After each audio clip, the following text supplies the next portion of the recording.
Hello there. You're watching All 24 News, and I'm your host, Karim Zachary, and this is Russia-Ukraine special coverage live from Algiers. It is a truth universally acknowledged that all wars end eventually. But like most truisms, some civil wars around the world never seem to end. The second stage of Russia's invasion of Ukraine is underway, and the scope of the war now appears to be establishing full control over Donbass and southern Ukraine. If successful, this would mean that Russian occupation of approximately one-third of Ukraine, cutting the country off from its Black Sea ports, including Odessa. To talk more about the consequences of this war, I am joined live via Skype from Georgia by Dr. Tengiz Pkhladze, Associate Professor, Head of BA Program in Political Sciences, Georgian Institute of Public Affairs, along with James Dorsey, Geopolitical Analyst and Syrian Fellow at Middle East Institute and US from Singapore. Thank you, gentlemen, for joining us. The discussion begins right after this break.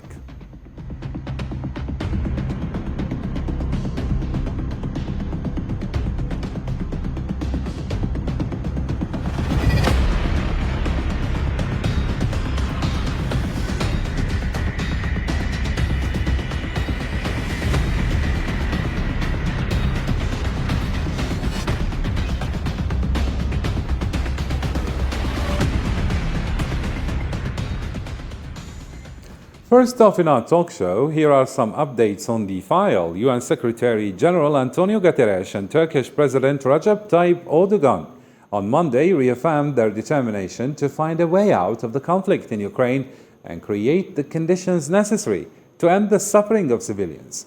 The UN Secretary General arrived to Moscow today, where he's having a working meeting with Russian Foreign Minister Sergei Lavrov. He will also be received by Russian President Vladimir Putin. So let me start with you, Dr. Tengiz Pkhladze. It's been over 2 months since the Russian forces conducted what they called a special military operation in Ukraine. As you can see, European officials seem to be eager to solve this conflict. What do you think are or is the purpose of the UN Secretary General's visit to Moscow in general, and how do you analyze the situation? Thank you very much, first of all, for the invitation. Thank you for joining us. I think I'm quite pessimistic towards this visit because today UN is in a very weak position because what we are witnessing today, we are witnessing decadence of the international law, a decadence of international organization, international order, and we are witnessing when one of the guarantor, the country who should be the guarantor, the Russia for the Federation, as a permanent member of UN Security Council, that very country violates international law, international order, and invite independent country. Although Russia calls this military operation, we have full-scale war in Europe, the brutal war against humanity, international values, international order, and against civilization. And regrettably, international organization, be it United Nations or OSCE or any other organization, are so helpless in this situation, not just to somehow stop the war and maintain ceasefire, but even to organize humanitarian mission, humanitarian corridors. And we see how peaceful civilians are suffering in different cities, be it Mariupol or Bucha or any other cities, and even rescue of children or women or civilians, it's still the problem. And all the humanitarian corridors we are announced by Russia, they turn out into traps. So if Secretary General somehow managed to launch the real humanitarian operation to rescue those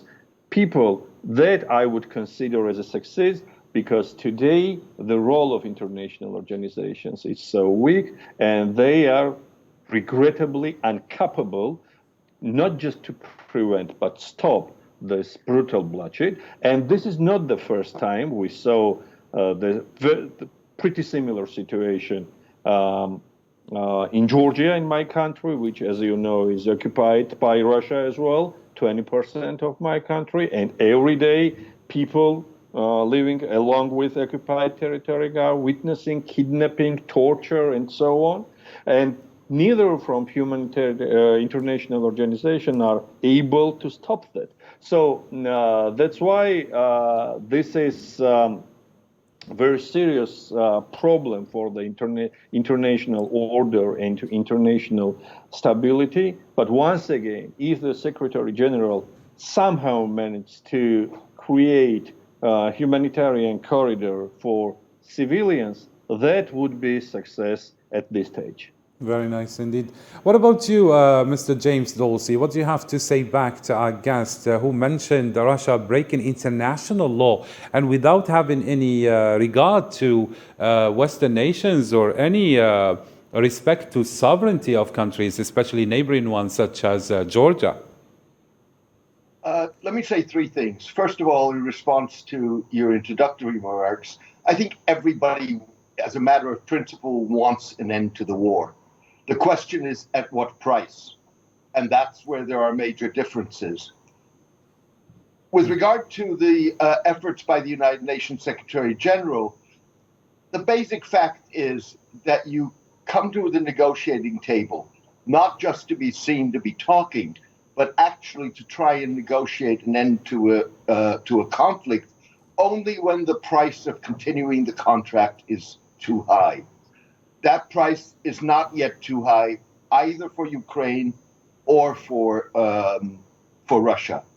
And the third point I'd like to make, and that follows up on what my Georgian colleague said in terms of Russian violations of international law, the key to understand here is that people like Vladimir Putin, but not just Vladimir Putin, Chinese President Xi Jinping, Hungarian Prime Minister Viktor Orban, or for that matter, Indian Prime Minister Narendra Modi, think in civilizational rather than in national terms. So, with other words, the borders of their countries are viewed either internally in terms of dealing with minorities or externally in terms of dealing with territory, are defined by civilizational terms. So, with other words, Vladimir Putin thinks in terms of a Russian world.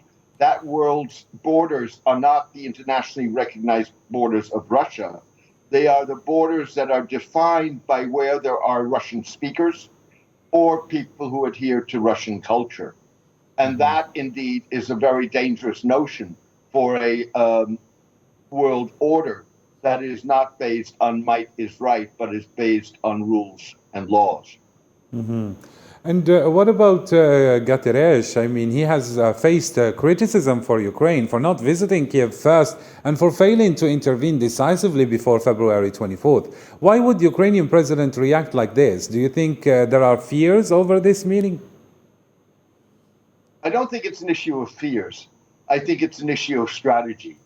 So what Volodymyr Zelensky wanted was for Guterres to see physically with his own eyes what is happening in Ukraine, and take that into his conversations with Vladimir Putin. I don't think it really matters at the end of the day. Guterres has been very outspoken. He knows what is happening on the ground. There's been talk of him shuttling back and forth between Moscow and Kiev, and so he will have ample opportunity, if he does so, to see the destruction and the suffering that this war is wreaking in Ukraine itself. Mm-hmm. Moving on now, Ukrainian president said in an evening speech that everyone in the world now agrees that it is in Ukraine that the destiny of Europe and of world security is being played out. Let's have a listen. Everyone in the world, even those who did not openly support us, now agree that the destiny of Europe, the destiny of the global security, and the fate of the democratic system is in Ukraine. Back to you, Dr. Tengiz Bkhaladze. Sanctions have already been imposed on Russia, and Ukraine is receiving all kinds of support from dozens of nations. Yet, Russian President Vladimir Putin has not withdrawn his forces, and he is still continuing his special military operation, as he likes to call it.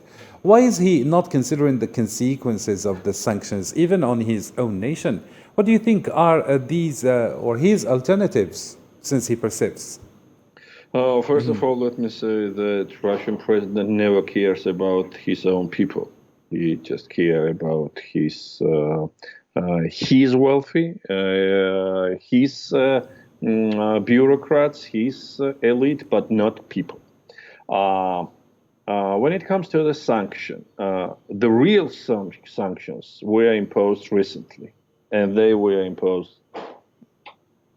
I would love to see those sanctions pretty much earlier, because response before was absolutely weak from the international community, and that just encouraged Russia to be more aggressive. But today, Russia start pay the real price for its aggression. However, I think there are still a lot should be done and could be done to stop Russia. And I don't think that sanctions and supports to Ukraine already had reached to its limit. I think that it should be increased, and Ukraine needs more support, including military support, to prevent, not just protect, but prevent Russia from further aggression. And also, as you know, it's very important to reach coherence about Russia's energy resources, because the Europe is still victim of Russia energy resources, because Russia used this as its energy power to blackmailing Europe. So that's why, unless these roots of finance of Kremlin military machine are not cut, Putin still has opportunity to be strong and to maintain this situation. And at the same time, another reason is that initially his calculation was quite wrong. It was expected that Ukraine has no resistance, and Ukraine will meet, the Russian soldiers will meet by weak Ukraine, and in 3 days Kiev will fall, and so on. So as we see this, that was miscalculation, and now he put himself into the trap, and actually it's quite hard to him to find exit strategy, because how are you going to explain to your own people that everything was a mistake and everything was done just because of your ambition and not for the nation interest? Neither of these decisions serves to the nation interest, and vice versa. The nation suffers and will suffer because of Putin and Russia's current leadership decision. So it's not easy to him to find face saving, not easy to consent, and not easy to find out exit strategy. However, that's a problem of Russia, but the language Russia understands, this is just regrettably not language of negotiation, but language of strong response, robust response, and I think international community should show that enough is really enough, and neither country is But allowed how to can they violate show that international enough law. is really enough? I mean, you mentioned that the sanctions were not really that effective. Like you're questioning the efficacy of the effects since their effect is not really that immediate. Is that what you're insinuating? And it should have been implemented before. And I think that there were similar sanctions that were implemented way before these ones. I mean, according to the recent aggressions to Ukraine. Yet again, Russia found ways to work around it. And now, what about now? Like, what could the West do more? Are you asking for like a direct confrontation between Western nations and Russia? No, I'm talking about the decisions which are very painful for Moscow. I'm talking about embargo on Russian energy resources. I'm talking about For the embargo, cutting recently they said that probably it would take them 6 months to do without Russian energy products. You think this is possible? I don't think that there is any other option, because otherwise that means that you just support the person who gonna to kill you tomorrow. And that's why, I don't think any other options today. So therefore, I understand that this is very tough decision, painful decision, but that step should be taken. And just to make some parallels, when in 2008, Georgia was invited, at that time, Russia was somehow pay the price for the invasion of independent country. We shouldn't receive Ukraine in 2014. And even in 2014, the price Russia paid was not enough to stop that aggression. So that's why it's important to make this regime really accountable. Very nice indeed. What about you, Mr. James Dawsey? When Zelensky says that it is in Ukraine that the destiny of Europe is set, to what extent is this true? And how will Europe's destiny changes, or how will it change? How will it be affected? What could be done for further to halt this escalation? There's no doubt in my mind that Zelensky is right. The problem with saying that is that different people mean different things when they talk about security, when they talk about the future of Europe. So what that means in Washington versus what that means, for example, in Beijing are two different things. Fact of the matter is the future of Europe will, and to some degree, what security in a 21st century world order will look like are going to be defined on the battlefields of Ukraine. I agree with much of what my colleague said. The one thing I think which I would note here is that this is going to be a long, drawn-out conflict. The notion that this was going to be quick and dirty, which may be what Putin had in mind, or that the Russians may cave in once they find that they have serious resistance in Ukraine, that's to the degree that those notions ever were true, they're certainly no longer true. And what the change in Russian strategy with the focus on Donbass means is that this is going to be a long, drawn-out war, partly a war fought on the plains, tank battles, but partly also a war of attrition.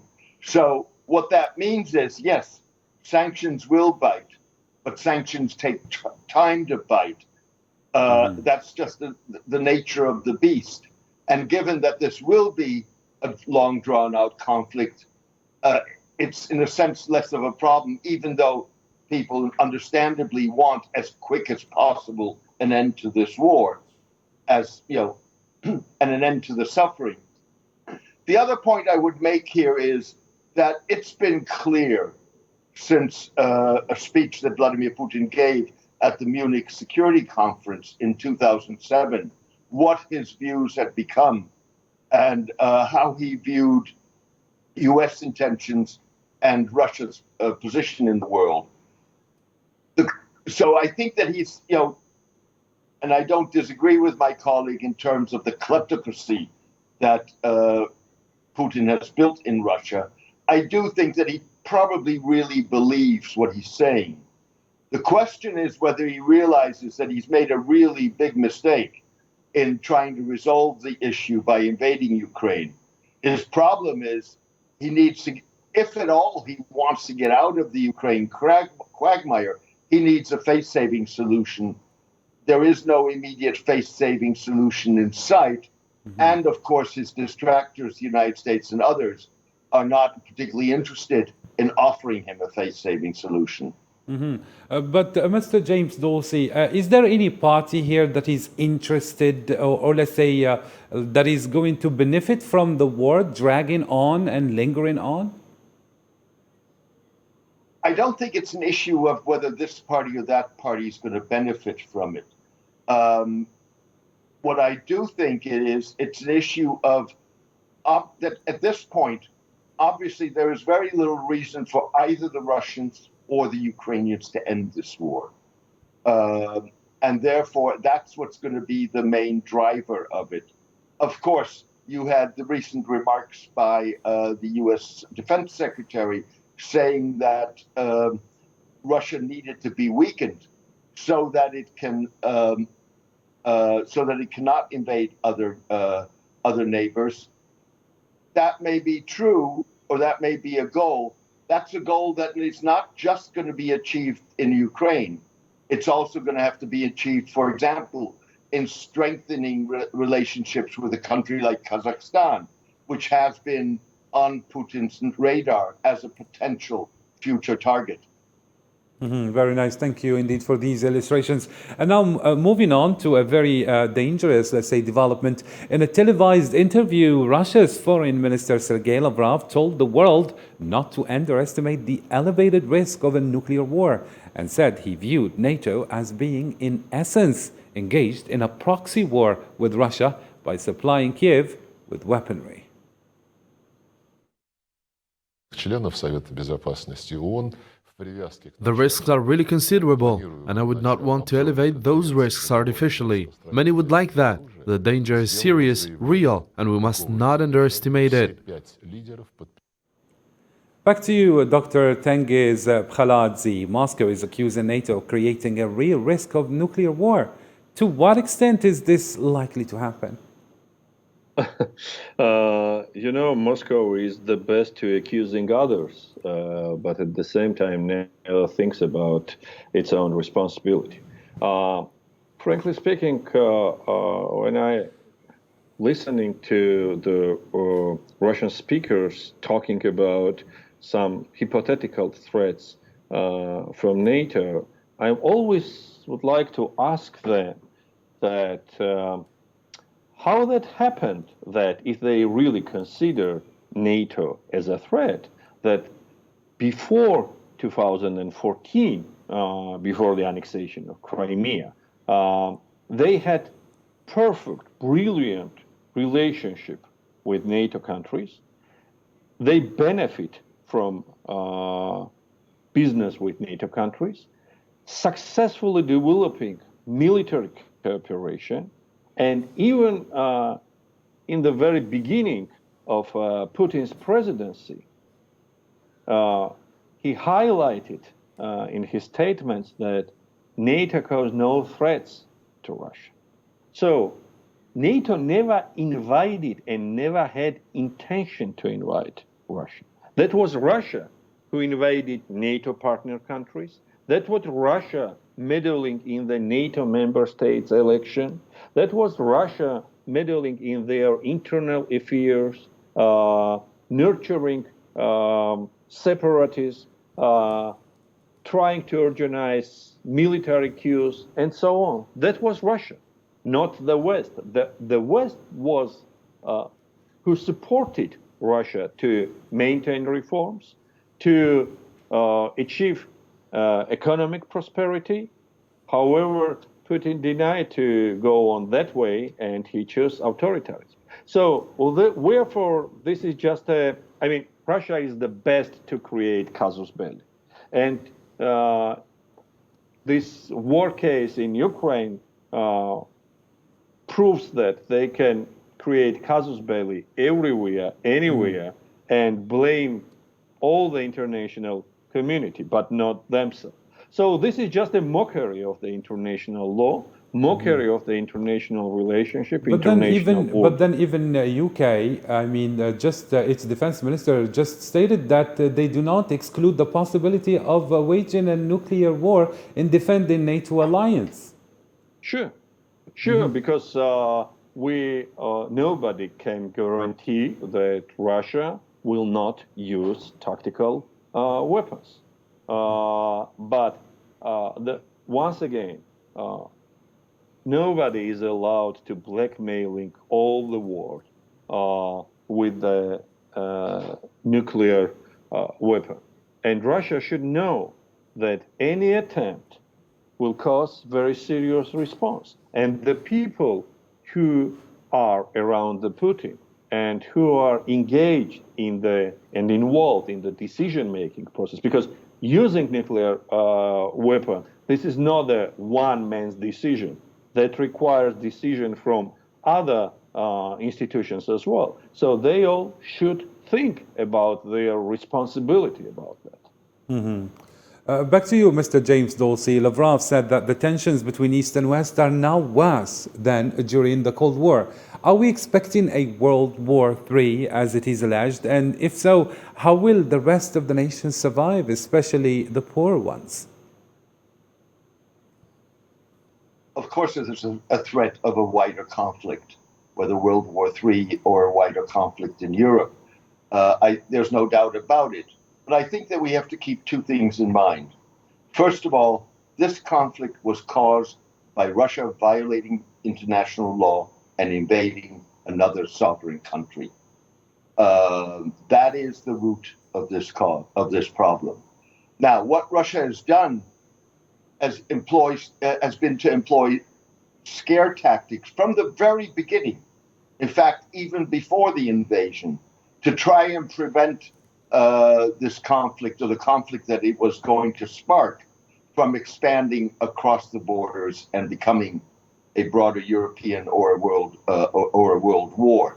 And it's done so from the very beginning by threatening the use of nuclear weapons. And it continues to do so.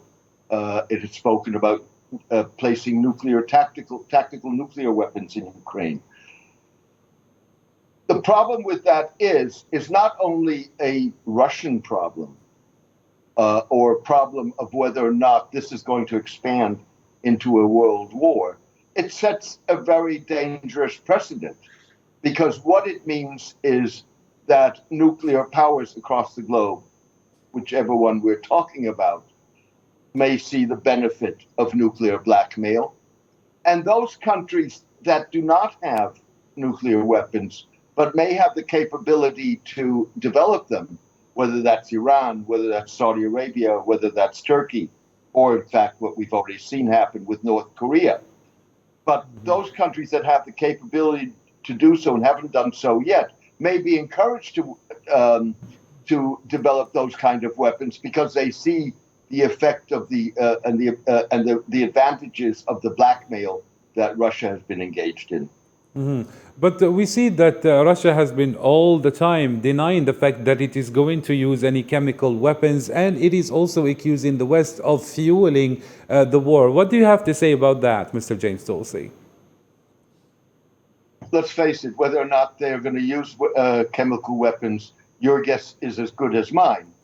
The two things I would say about that is, first of all, the Russians have not, even though it's very damaging to their image, the Russians have not been particularly concerned about that when they allowed the Syrian President Bashar al-Assad to use chemical weapons in the Syrian civil war.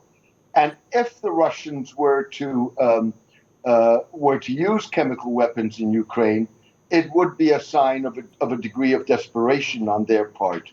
In other words, that they would want to force a Ukrainian surrender or what have you, as a result of the use and the impact of chemical weapons. Thank you very much. I would like to give a final word to Dr. Tengiz Bkhaladze. Since the beginning of the war, the United States and its allies have been providing Ukraine with military aid. What's going to change now? Are we hinting at heavy weaponry? Are we fueling the fight, really? In a few seconds, please.